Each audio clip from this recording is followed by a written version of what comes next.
የእግዚአብሔር ዓይኖች ወደ ጻድቃን ጆሮዎቹም ወደ ጩኸታቸው ናቸው። እንደ አምላካችን እንደ እግዚአብሔር ፈቃድ ባለን ጥቂት ደቂቃ በዚህ ርዕስ መነሻነት እንደ እግዚአብሔር ፈቃድ ምንማማርበት ቃል ነው። ጌታ መንፈስ ቅዱስ የራቀውን እንዲያቀርብልን የረቀቀውን እንዲገልጥልን ለኔ ለደካማው አገልጋይ ለእናንተ የሚገባውን ቃል እንዳደርስ የእግዚአብሔር ቸርነት የመብራን አማላጅነት የታላቁ የጸሎት አባት የብፁዕ አቡነ ሳዊሮስ ቡራኬ ከኔም ከናንተ ጋር ይሁን። ምእመናን ከፍ ባለ ድምፅ ይህን ቃል ከኔ ጋር በሉ። የእግዚአብሔር ዓይኖች በሉ ወደ ጻድቃን ጆሮዎቹም ወደ ጩኸታቸው ናቸው።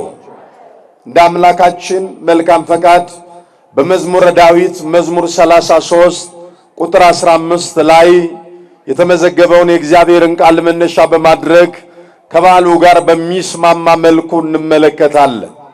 በርዕሱ እንደተመለከትን የትምህርቱ መሰረታዊ ዓላማ እግዚአብሔር ለባለሟሎቹ ለጻድቃን ለቅዱሳን ለእርሱ ለተለዩቱ ለእነርሱ የእግዚአብሔር ቅርበት ከኔና ከናንተ ከደካሞቹ እጅግ በተለየ መልኩ ምክንያቱም ፈቃድ እግዚአብሔርን ስለሚከውኑ እንደ እግዚአብሔር ሐሳብ ስለሚኖሩ እግዚአብሔር ለጻድቃን የተለየ ስፍራ ከተጋድሏቸው የተነሳ ከአገልግሎታቸው የተነሳ ከእምነታቸው የተነሳ ጻድቁ እግዚአብሔር ዓይኖቹ ወደ ጻድቃን ጆሮዎቹም ደግሞ ወደ ልመና ወደ ጸሎታቸው እንደሚያዘነብል ነው ልበ አምላክ ቅዱስ ዳዊት የሚነግረን። ቅድስት የሆነች ኦርቶዶክሳዊት ሐዋርያዊት ኩላዊት ቤተክርስቲያናችን በወርሃ ጾም በታላቁ ዐቢይ ጾም የካቲት ወር በገባ በ16 ልዩ በዓላን ታከብራለች። ልዩ መታሰቢያ ታደርጋለች። የቅድስተ ቅዱሳን የወላዲት አምላክ የድንግል ማርያም የኪዳነ ምሕረት ታላቅ በዓሏ ነው። ቤተክርስቲያናችን ይህንን በዓል በተለየ መልኩ ታስቧለች። ወደ ዕለቱ ታሪክ ከመምጣታችን በፊት በርዕስነት ያነሳነውን ቃል እንዳስሳለን። ዳዊት የእግዚአብሔር ጆሮዎቹ ወደ ጩኸታቸው ወደ ጻድቃን ጩኸት እንደሆነ ወደ ልመናቸው እንደሆነ ጻድቃን ሲጮሁ እግዚአብሔር እንደሚሰማቸው ዓይኖቹ ከቅዱሳን ላይ እንደማይነሳ ይነግረናል። ምናልባት ይህንን ኃይለ ቃል መነሻ አድርገን ስንነጋገር እግዚአብሔር ኃጥአንንስ አያያቸውም ወይ አይመለከታቸውም ወይ እንል ይሆናል። በጣም ነው የሚመለከተን፣ በጣም ነው የሚያየን። እኛን የሚያየን እስከነ ኃጢአታችን ነው የሚመለከተን እግዚአብሔር። እኛን ሲመለከተን እስከ በደላችን እስከ ጉድለታችን ነው። የእግዚአብሔር ልጆች ከቃሉ ጋር ናችሁ። እኛ በእግዚአብሔር ፊት እንደ ጠቆርን ነው የምንታየው። ለዚህ ነው መጽሐፍ ሲናገር በዚህ በማቴዎስ ወንጌል ምዕራፍ 11 ቁጥር 28 ጀምሮ እናንተ ሸክማችሁ የከበደባችሁ ወደ እኔ ኑ እኔ አሳርፋችኋለሁ አለ። አርፋችኋል ወገኖቼ? አርፋችኋል ወይ ንገሩኝ እንጂ። ያሳረፈን ማን ነው? ረግድ የለም። ሸክማችንን ከላያችን ላይ አንከባለለልን ማን ነው? ስለዚህ እናንተ ኃጢአታችሁ የበዛባችሁ ሸክም የከበደባችሁ ወደ እኔ ኑ ሲለን እግዚአብሔር ሊባርከን ወዶ ነው። እንዲያውም እንዲህ ይላል። 3 ነገሮች እነግራችኋለሁ። ማቴዎስ ወንጌል ምዕራፍ 7 ቁጥር 7 ላይ ለምኑ እሰጣችኋለሁ፣ ፈልጉ ታገኛላችሁ፣ አንኳኩ ይከፈትላችኋል። አሁን ለምኑ የተባለን እኛ ደካሞቹ ነን። እኛ ኃጢአተኞቹን እንኳን ለምኑ እሰጣችኋለሁ፣ ፈልጉ ታገኛላችሁ፣ አንኳኩ ይከፈትላችኋል አለ። ስንለምን እስከ በደላችን እንለምነዋለን። ስንፈልገውም እስከ ኃጢአታችን ነው። ስናንኳኳም እስከነ ጉድፋችን ነው። ዛሬ ግን ከሰማይ ለሰማይ የቀረበች ከምድር የተነሳች መሰረቷ ምድር ጉልላቷ ሰማይ የሆነች ምድራዊት ስትሆን ሰማያዊት የሆነች ለቃል ርደት ለሥጋ እርገት መሰላል የሆነች የማይጠልቀው የጽድቁ ፀሐይ ክርስቶስ የተገኘባት አማናዊቷ ምስራቃችን ወላዲተ አምላክ ድንግል ማርያም ጎልጎታ በተባለው ስፍራ ላይ እነሆ በእነዚያ ውብ እግሮቿ ቆማ እጆቿን ዘርግታ ወገቧን አጥብቃ ስለኔና ስለናንተ ወደ ልጇ ወደ አምላኳ ወደ መድኃኒታችን ወደ ኢየሱስ ክርስቶስ ልመና ባቀረበች ጊዜ መድኃኔ ዓለም ከብዙ ሰራዊተ መላእክት ተከቦ እናቱ ወዳለችበት የመጣበት ዕለት ነው። አመስግኑት እግዚአብሔር። ድንግል ማርያምን ሲመለከታት እግዚአብሔር እስከነ ንጽህናዋ ነው። ድንግል ማርያም ስትታይ እስከነ ክብሯ ነው። ድንግል ስትሆን እናት ሆና ነው የምትታየው። አሁን እንደዚያም ስለሆነች እግዚአብሔር ሲመለከታት እስከነ ቅድስናዋ ነው፣ እስከነ ትህትናዋ ነው፣ እስከነ ልዕልናዋ ነው። ድንግል ማርያም የጸጋ ግምጃ ቤት ሆና ነው እግዚአብሔር የሚያያት። ጻድቃንን ይመለከታቸዋል። አይኖቹ ወደ ጻድቃን ነው ሲባል ጻድቃን በጽድቅ ነው የሚታዩት፣ በእውነት ነው የሚታዩት። እኔና እናንተ ግን በበደል ነው የምንታየው። ከበደላችን ሊያነጻን ነው እግዚአብሔር እኔና እናንተን ወደ ራሱ የጠራን ማለት። የካቲት 16 ምን ተአምር ተፈጠረ? አንዳንዶች ኪዳነ ምሕረት አትባልም ድንግል ማርያም ኪዳነ ምሕረት ክርስቶስ ነው ይላሉ። ይሄ አማርኛ አለማወቅ ይመስለኛል። ሰው አማርኛ ከገባው ድንግል ማርያም ኪዳነ ምሕረት ናት። እርሷ የምሕረት ኪዳን ናት። ልጇ መሐሪ ነው፣ እርሱ ምሕረት ነው። የመሐሪነቱን የምሕረት አውዱን ያደረገ እርሱ ምሕረት ነው። ድንግል ማርያም አውድ ናት። አንድ ላይ ሲመጣ አውደ ምሕረት። አዎ ምሕረት ያገኘንባት፣ ጽድቅ ያገኘንባት፣ ሕይወት ያገኘንባት ያልነው መጽሐፍ የተናገረውን እንጂ ከስጋና ከደም አፍልቀን የተናገርነው ነገር የለም። እስኪ ሁላችሁም ይህን ቃል በሉ። ድንግል ማርያም ኪዳነ ምሕረት ናት። ታምናላችሁ? ታምናላችሁ ምእመናን? ኧረ አመስግኗት፣ አመስግኗት። ድንግል ማርያም ምንድን ናት አልኳችሁ? ኪዳነ ምሕረት የሁለት ቃል ጥምረት ነው። ቃሉ የግዕዝ ነው። ወደ አማርኛም ስናመጣው የምህረት ቃል ውል ስምምነት ማለት ነው። ምህረት የተደረገባት ዓመቱ ዓመተ ምህረት ነው። ምህረት የተወለደው አውደ ምህረት እረኞችና መላእክት አንድ ላይ መጥቶ ያገኙት ምህረትን ያዩት በድንግል ማርያም እቅፍ ነው። ሔዋን በሆዷ መዓት ጸነሰች። ድንግል ማርያም በሆዷ ምህረት ጸነሰች። ሔዋን አውደ መዓት ሆነች። ድንግል ማርያም አውደ ምህረት ሆነች። እንኳን ደስ ያላችሁ። ስለዚህ ዛሬ እምዬ እናታችን ወላዲተ አምላክ ድንግል ማርያም ልትጸልይ ወደ ጎልጎታ ሄደች። ጸሎቷ ምንድነው? ክብር ስጠኝ አይደለም፣ ገንዘብ ስጠኝ አይደለም፣ እድሜ ስጠኝ አይደለም። ድንግል ማርያም የጸለየችው ስሜን የሚጠሩትን ምን ላርጋቸው? በኔ ስም የታረዘውን የሚያለብሱትን ምን ላርጋቸው? የተጠሙትን የሚያረኩትንስ ልጄ ሆይ ወዳጄ ሆይ ዝም ትላቸዋለህ ወይ? እባክህን ስለ እነርሱ የምትለኝን ንገረኛለችና ስለ አጣን ድንግል ማርያም ለጸሎት በጎልጎታ ቆመች። ዛሬም ስለ እኔና ስለ እናንተ ዘርፋፋ ቀሚሷን ለብሳ ንግሥቲቱ ወርቅን ለብሳ ወርቅን ተጎናጽፋ ከልጁ ቀኝ ትቆማለች እንዲል መጽሐፍ አባቷ ዳዊት እንደዘመረላት ዛሬም ድንግል ማርያም ለምልጃ ለጸሎት ለእኔና ለእናንተ ትቆምልን። ምልጃዋን እንደገፋለን። በእውነት ጸሎቷን እንደገፋለን። ለምን ቢባል ልመናዋ ከነፋስ ፍጥነት ፈጥኖ በልጇ ዘንድ ይሰማል፣ ይታያል። እንዴ እስኪ ልጆች የሆንን እናቶቻችን ጋር ስናድግ እንደው እናቶቻችን ጋር ስናድግ እኛ ኖሮን እናታችን አንዳች ነገር ለምንን እንደው የምንነሳት እንደው አጋንንት ካላደረብን በስተቀር አረ እናቴ ነፍሴም ቢሆን ላንቺ አልሳሳም አይደል እንደምንላት እኛው ደካሞቹ እኮ ነው የምላችሁ። እሷ ለምና ምን ይነሳታል? እርሷ ጠይቃው ምን ይነሳታል? ለምና ከርሱ ታገኛለች። እንኳን እርሷ እኛም አግኝተናል። በእኛና በእሷ መካከል ያለው ልዩነት ግን እሷ በቅድስና ለምና ታገኛለች፣ እኛ ደግሞ እስከነ ኃጢአታችን ለምነን ጉድፋችን ይወገድልናል። እሷ በቅድስና ለምና ለእኛ ምሕረት ታሰጠናለች። እሷ አምላከ ምሕረት ነው። ዳዊቱ በመዝሙሩ አንተ ምሕረት ለዘላለም ነውና እያለ ምድርን የጎበኛት ለዘላለም ነው፣ ምሕረት ለዘላለም ነው እንዳለ ማለት ነው። ድንግል ማርያም ለመነች። የጻድቅ ሰው ጸሎት አለ ሐዋርያው ያዕቆብ በዚያ በያዕቆብ መልእክት ምዕራፍ 5 ቁጥር 16 ላይ የጻድቅ ሰው ጸሎት በስራዋ ኃይልን ታደርጋለች። ኤልያስ እንደኛ ሰው ነበረ፣ ሰማይን ለጎመ ይላል። ሕገ ተፈጥሮን ቀለበሰ፣ ለምኖ ዝናብ አሰጠ፣ ለምኖ ሰማይን ለጎመ ተብሎ ለኤልያስ ተነግሮለታል። ኤልያስ ጸልዮ ሰማይን መለጎም ከቻለ፣ ኤልያስ ለምኖ ዝናብን ማዝነብ ከቻለ፣ ድንግል ማርያም ለምና እንዴት ነው ምሕረት የማታሰጠው? ኧረ አመስግኗት፣ እግዚአብሔርን አመስግኑ። አብርሃም ስለ ሰዶምና ጎሞራ ለምኗል።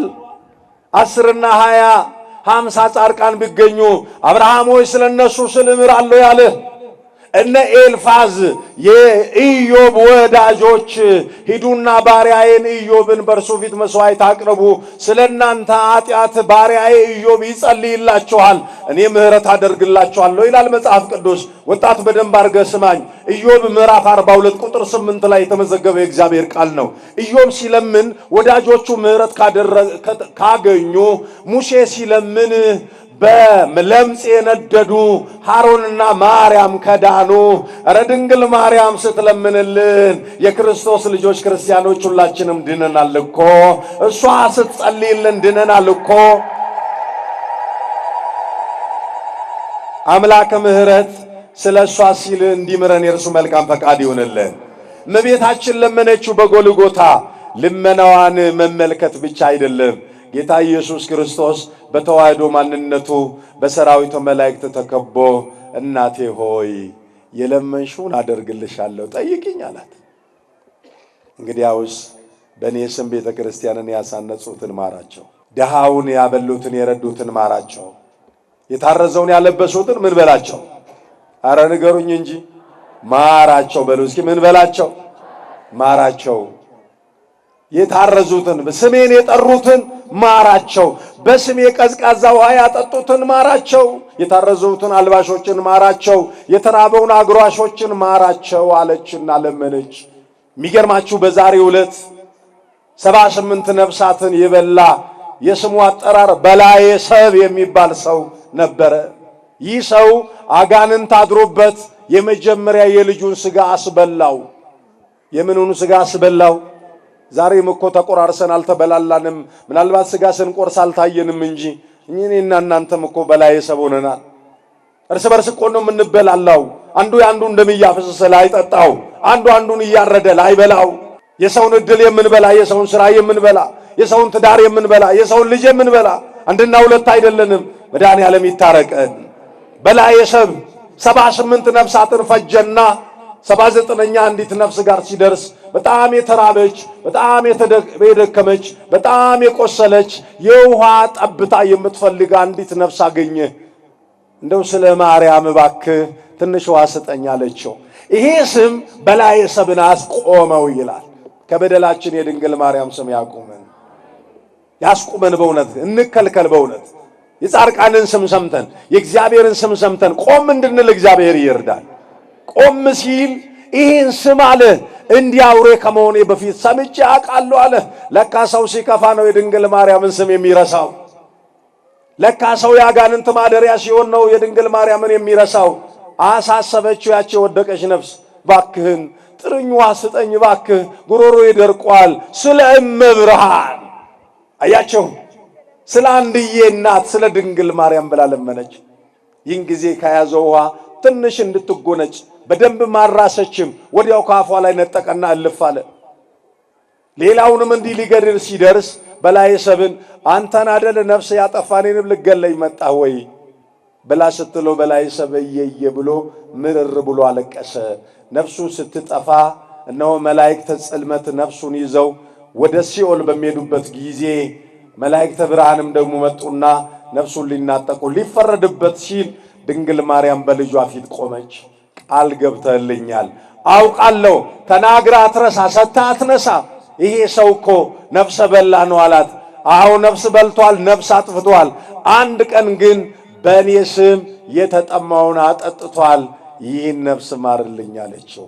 በላይ ሰብ በእርሷ ልመና ከበዛ በደሉ ነፃ ወጥቶ ገነትን ወርሷል። አምላካችን እግዚአብሔር ተነግሮ ስለማያልቀው በጎ ስጦታዎች ሁሉ ስሙ የተመሰገነ ይሁን። ምናልባት አንዳንዶች ይህንንም ጉዳይ በተጣመመ መንገድ ሊረዱት ይችሉ ይሆናል። የለም ሰው በደሉን የትም ደርሶ የትም ገብቶ በወንጌል እንደተነገረ በዮሐንስ ወንጌል ምዕራፍ 6 ቁጥር 37 ላይ ወደኔ የመጣውን እኔ ወደ ውጭ አላወጣውም አለ። ንስሐ የገባውን የተጸጸተውን በእሳት አላጠፋውም፣ የዘላለም ሞት አልፈርድበትም ሲል ነው። ድንግል ማርያምን ቃል ኪዳን ገባላት። የምህረት ኪዳን ተደርጓል በዘመናት። ከአዳም ጋር ኪዳን ነበረው እግዚአብሔር። አዎ ኦሪት ዘፍጥረት ምዕራፍ 3 ቁጥር 15 ላይ ከአዳም ጋር ኪዳን ነበረው።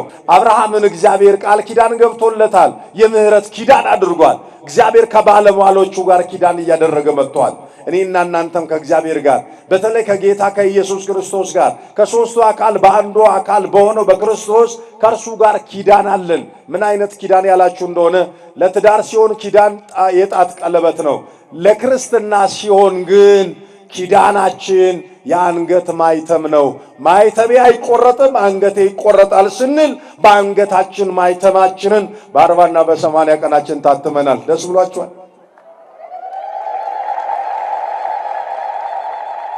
እግዚአብሔር ኪዳናችንን ያስጠብቀን። በእውነት ከእግዚአብሔር ጋር የገባነውን ውል እንዳንሽር እግዚአብሔር ይርዳል። አጋንንት ጣልቃ እየገባ ያፈርሳል። አብርሃምን ዘርን አበዛለሁ አለ። እውነት ነው፣ አብርሃም ዘሩ በዛ። መብዛት ብቻ አይደለም፣ የተባረከ ዘር ሆኗል አብርሃም። ከአብርሃም ግንድና ዘር ከምትቆጠረው ከድንግል ማርያም የዘመኑ ፍጻሜ በደረሰ ጊዜ እግዚአብሔር ከአብርሃም ዘር ውስጥ ተመዘዘ፣ በስጋ ተወለደ፣ የተረገመውን ዘር ባረከ። ሟት የነበርን ከሚሞት ዘር ወደ ማይሞተው ዘር ተሻገርን ይላል። እናንተ የምትሞቱ አይደለም ዘላለማውያን ናችሁ ብሎ ጴጥሮስ እንደዘገበልን። ሶስተኛው ኪዳን የድንግል ማርያም ምሳሌ የሆነችው ቀስተ ደመና ናት። ከኖህ ጋር የተደረገ ኪዳን ነው። ይኸውላችሁ ሰው ኃጢአትን በመስራቱ ነው በምድር ላይ ምድር ውሃ አፈለቀች፣ ሰማይ ተከፍቶ ውሃ ዘነበ። በዚያ በሎጥ ዘመን እሳት ጥፋት ሲሆን ውሃ ግን ልማት ነበረ። ባህረ ኤርትራን ከፍሎ የተሻገረ ሕዝብ ባህሩ ሲከፈል በባህረ ኤርትራ የጠፋ ሕዝብ አለ፣ የዳነ ሕዝብ አለ በባህር መሃል አልፎ። በኖህ ዘመን ግን የታዘዙ የኖህ ቤተሰቦች በመርከቢቱ ተሸሽጎ ከፋሉ። ሰው ከምድር ላይ ኃጢአት በመስራቱ ጠፋ። እግዚአብሔርም ከኖህ ጋር በአራራት ተራራ ላይ ሲያሳርፈው ከኖህ ጋር እግዚአብሔር ኪዳን አደረገ ይላል። የምህረት ኪዳን አደረገ። ዳግም ዓለምን በቁጣና በጥፋት ውሃ ላላጠፋ አለና እግዚአብሔር ቀስተ ደመናን በሰማይ ላይ ዘረጋ። ቀስተ ደመናው ለኖህና ቤተሰቡ ምልክት ነው። ያ ጥላ ነው። አማናዊቷ ቀስተ ደመና ምእመናን ኪዳነ ምህረት ናት። እባካችሁ አመስግኑ። ኪዳነ ምህረት በሏት እስኪ፣ እንዳንጠፋ በሏት፣ አንቺ በሏት። የምህረት ቀስተ ደመናችን ነሽ። ድንግል ማርያም በሞታችንና በእኛ መካከል ጣልቃ ገብታ ሕይወቱን ወልዳ ሰጥታናለች።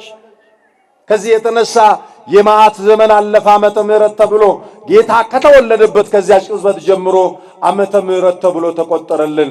አሁን ካያችሁ ሰማይን ኃይለኛ በረድ የሚጥል ዝናብ ወረደ ተብሎ ሲሰጋ ቀስተ ደመና ከተጋረደ ከተዘረጋ ያ እንደ ዶፍ ሊወርድ የነበረ ዝናብ ጠብ ጠብ ብሎ ያልፋል። መከራችን ጠብ ጠብ ብሎ ነው ያለፈው። ኮሮና መጣ፣ ጠብ ጠብ ብሎ ያልፋል። ይሄኛው መጣ፣ ጠብ ጠብ፣ HIV መጣ፣ ጠብ ጠብ እያለ ነው ያለፈው። ጠርጎን አላለፈም። ያደጉ ሀገራት በስልጣናቸው ቢመኩ ብዙ ቢሉ ተራርቆ ቢኖሩ ቢጎርሱ፣ እኛ ኢትዮጵያውያን ግን አንድ ላይ ሰብሰብ ብለን ከመርከቢቱ ከቤተ ክርስቲያን ተጠግተን ከጥፋት ድነናል። ለምን ቢባል ኪዳን አላ ድንግል ማርያም የምህረት ኪዳን ስለሆነች። ወገኖቼ ክርስቲያኖች አሁንም ኪዳነ ምሕረትን እናቴ ሆይ ዘርፋፋ ቀሚስሽ ይከልለኝ እንበላት። ድንግል ማርያም እጇን ትዘረጋለች። የጻድቅ ሰው ጸሎት ኃይልን ካደረገ እርሷ ደግሞ የጻድቃን ሁሉ ጻድቅ ናትና እግዚአብሔር ለእርሷ ያበዛላት ጸጋ ብዙ ስለሆነ ምእመናን በኪዳኗ እንድንደገፍ እግዚአብሔር ይርዳን። ለምኑ እሰጣችኋለሁ ያለን ጌታ በእርሷ በኩል ለምነን እናገኛለን። የኢዮብ ጓደኞች የዳኑት በኢዮብ ጸሎት ነው።